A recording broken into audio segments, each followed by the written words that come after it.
Okay, so what did you think? You saw the whole model. You saw the different adaptations or the goals that your client's going to go through. You saw how there's many different levels or the 3 different levels of your actual client's ability.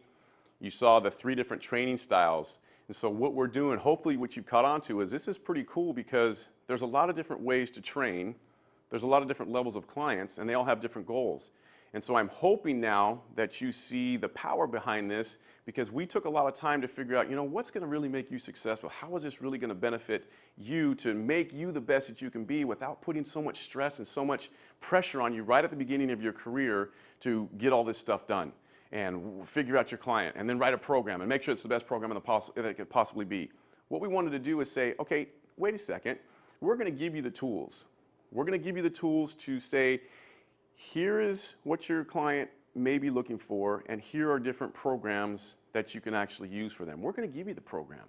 We're not just going to give you the program and say, go do it. We're going to give you the program, and you've seen the nomenclature is the empowerment. It's the ability for you to take that pre-designed program and be able to meet your client with it and to make it work for them, to change exercises on the spot, to change other things on the spot. So how to manipulate, and we're going to get into that a little bit later too. You're going to see how you can actually change the workout to make it benefit your client from different variables that you can adjust.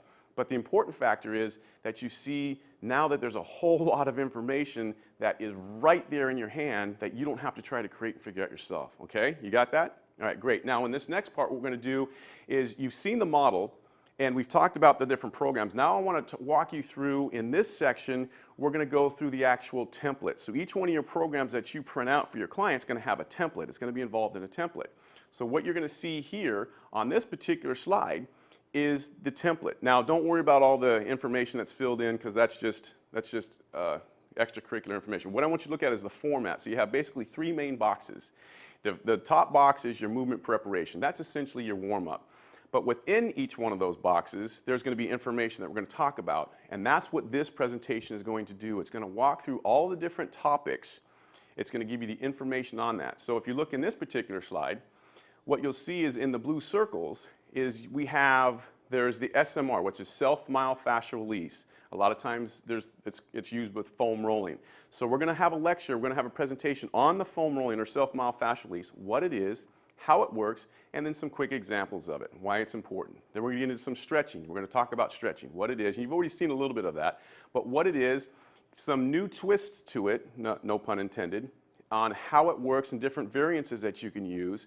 And then we're going to get into things like the core, and we're going to have a pretty detailed section on the core to give you a real good understanding of that, but why we use it and what it looks like and how to progress all of these and how to regress them and how to use them and how to manipulate all of them. So we're going to walk you through each one of these different components. Cardio, what is cardio, and then how can I manipulate it? How can I use it? What does it actually mean? So this section is going to get into the actual components of your workout program, what they mean, how do I use them, and then what is it going to look like? How can I actually apply it and make it work for me? All right? So have fun with this again. You don't have to stand up in this one unless you want to, and feel free to. I urge you to. Don't sit too long because it's really not good for posture. Remember the posture lecture? Okay, so let's go. Let's get into this one right now and have some fun with it, guys.